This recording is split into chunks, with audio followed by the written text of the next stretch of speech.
Welcome to Elizabeth's Chronicles. If you love true crime, consider subscribing.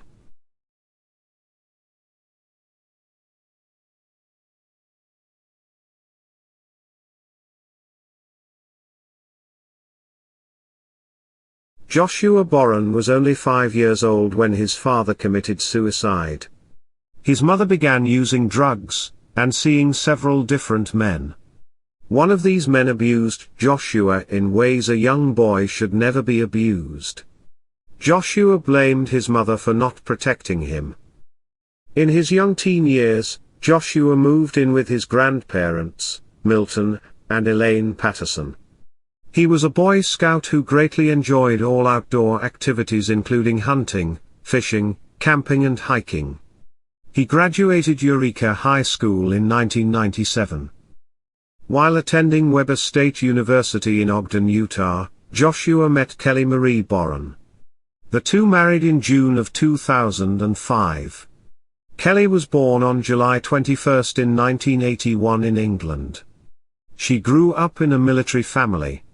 Her mother, Marie, met Jeff King, her father, a serviceman from the United States while he was based in Northamptonshire in the UK.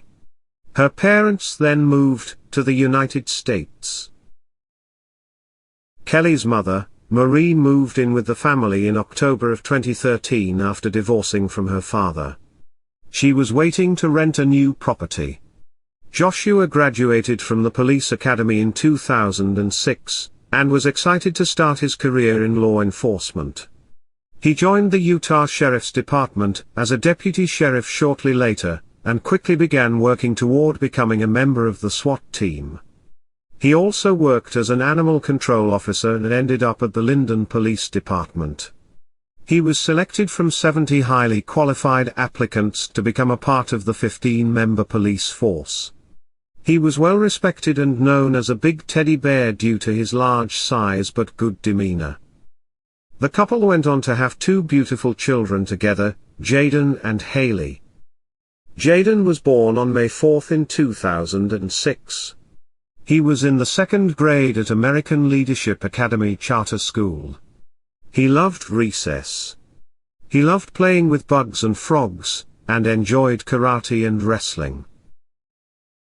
Haley was born on July 12 in 2008. Loved to dress up, and loved to strike a pose for the camera. She was a great storyteller. She started kindergarten at the American Leadership Academy Charter School, and enjoyed every minute of it. Kelly was the finance director for the city of Vineyard for 6 years, but recently accepted a new position with the city of Bluffdale where she worked in the Human Resources Department. She was a very devoted mother. The family lived in their family home in Spanish Fork, which is about 50 miles south of Salt Lake City. In 2013 Kelly came across some videotapes. On these videotapes it showed her husband, Joshua, assaulting her after drugging her with Ambien, a strong sleeping medication. It appeared to be 4 separate incidents, over a 2-year period, where Joshua had drugged and assaulted his wife. Kelly told friends and a few relatives about what happened, but refused to report this because she didn't want to ruin her husband's career in law enforcement. She forced Joshua to move out, and find his own place. On Wednesday, January 15 in 2014, Joshua and Kelly got into a heated argument through text messaging. "You drugged and raped me," Kelly texted, followed by 4 more texts, with only the word raped, according to the report. "I hate my life because of you," she texted. "You killed a part of me? I don't want to live in fear and hate and anger," she wrote in another text. The next morning, the argument over text continued. Apparently during the conversations, Joshua called Kelly a bad mother, after she threatened to take the children away, and he responded by saying, "Don't involve the kids, they are innocent." She told him she didn't think the marriage was going to work out. After the argument, the two seemed to cool off, and were cordial. Joshua agreed to pick up the children, and drop them off at her house after work. At the end of shift, he Googled America's most brutal serial killers and narcissism. At 6 p.m. he sent a text message to his mother, "I hope you are having a good day. Have a long and healthy life." On Thursday night, Joshua was scheduled to be at work at 10 p.m. When he hadn't arrived by 11 p.m., officers were sent to his house to do a welfare check.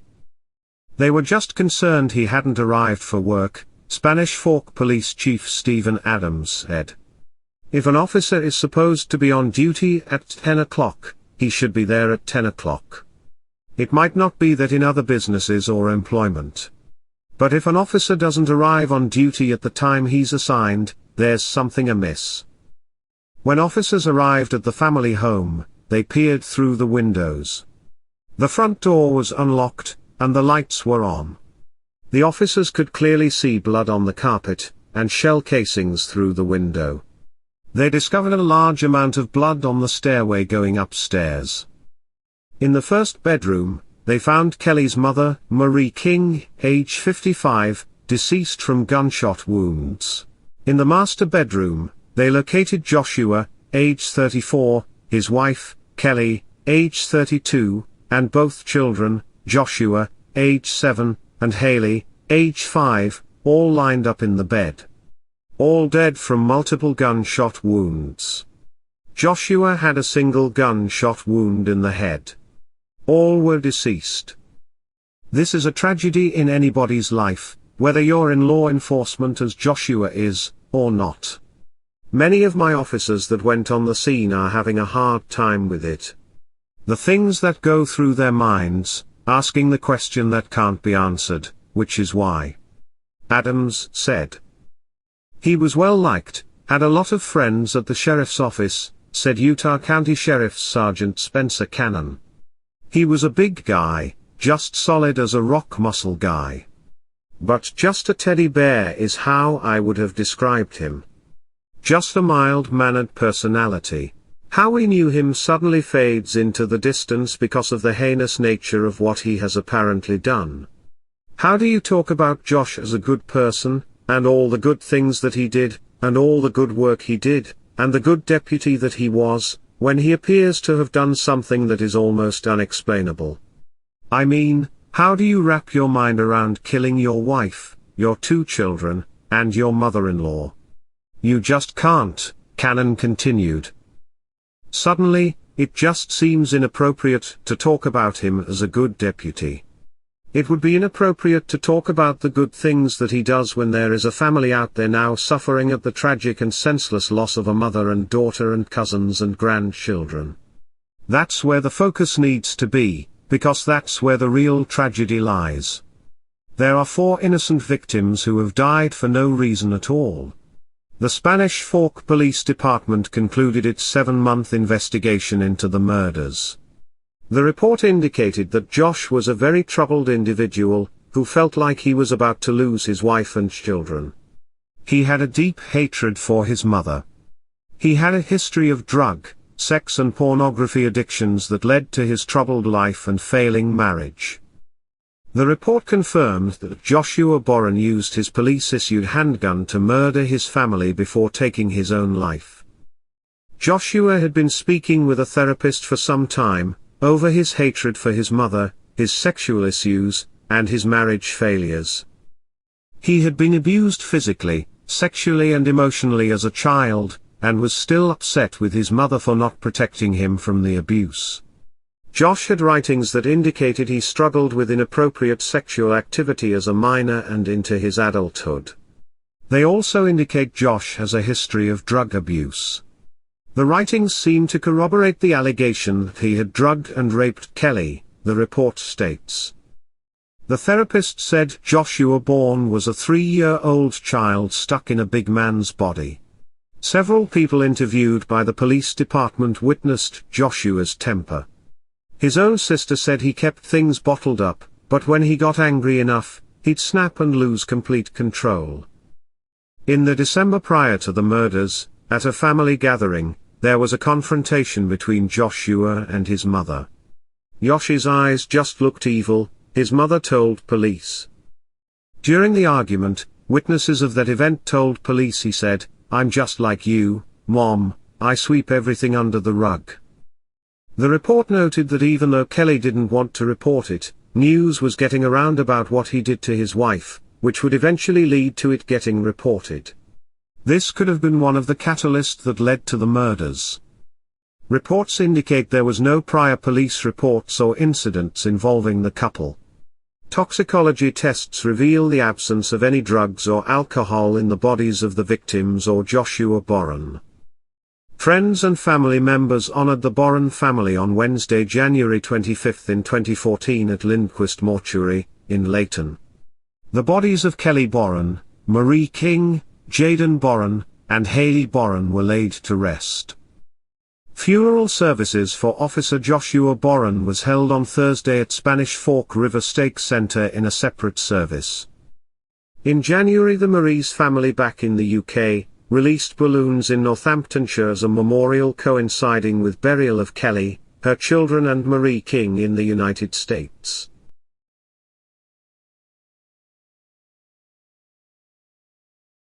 Patrick Dell was born in Jamaica. His wife, Natasha White Dell, was also born in Jamaica. The couple married in Palm Beach Gardens in October of 2006. By April of 2008 the couple started having marital issues. Natasha asked a county judge for a restraining order against her husband for abusive behavior. She stated in the document that Dell would swear at her and charge at her, but her son, 13-year-old, Ryan Barnett, would try to intervene. Natasha says she would get between the two of them. She also said that she was afraid for herself and her children. The petition for a restraining order was granted. Natasha also filed for divorce on 3 separate occasions, between 2007 and 2008, but decided against it each time, until ultimately the relationship became too much in December of 2009 when her husband attacked her with a knife. In the arrest warrant, the police officer described the event. Dell suspected Natasha was cheating, so he charged her with a knife. A family friend was visiting, so he charged her with a knife too. Both women ran inside but could hear him screaming through the door. "Your family is going to cry today," he yelled. "You will be going to the morgue." He used the knife and carved a large X in the driveway, then slashed the tires on Natasha's vehicle. Natasha told the officer that she had always taken him back because she felt sorry for him. But she realized he was becoming more and more violent, and this was the last straw. She was in fear for her life. Dell was arrested for felony aggravated assault, but was later only convicted of misdemeanor improper exhibition of a dangerous weapon, a much lesser offense. In May of 2009, Natasha again asked the judge for protection. She cited the knife attack, and told the judge of the incident where he swore her last days were going to be bitter. She also told the judge that Dell had been trying to buy a gun in the neighborhood, and living in his car, outside her home for a month, following her everywhere she goes. The judge issued the order of protection 10 days later. By 2010 Natasha was a licensed practical nurse. She was working, and also going to school to become a registered nurse. She spent all of her time working, taking care of her children, and studying hard to better her family's future. However, she was still dealing with Patrick Dell. Often he would show up claiming he was hungry and needed a shower, and she'd let him in to eat and clean up. Then things would turn bad and she'd have to call the police. She always ended up getting protection orders against him. But this did not keep Dell away. On a Monday morning, in September 27 in 2010, Dell had been heavily drinking. Before 2 a.m. he went to his former home at 1225 West 30th Street, and pushed his way inside, and started shooting. When officers on patrol noticed a strange car parked on the corner, they went to investigate it. Arriving on scene around 2 a.m. they heard muffled gunshots. When officers figured out where the gunshots came from, they noticed a man come from the residence, raise the gun to his head, and killed himself. When officers made entry into the home, They found the bodies of Natasha White-Dell, 36 years old, and 5 children shot. 14-year-old Brian Barnett, 13-year-old Diane Barnett, 11-year-old Javon Nelson, and 10-year-old Daniel Barnett. 15-year-old Ryan Barnett was rushed to the St. Mary's Medical Center with a gunshot wound to the neck. He was in critical but stable condition.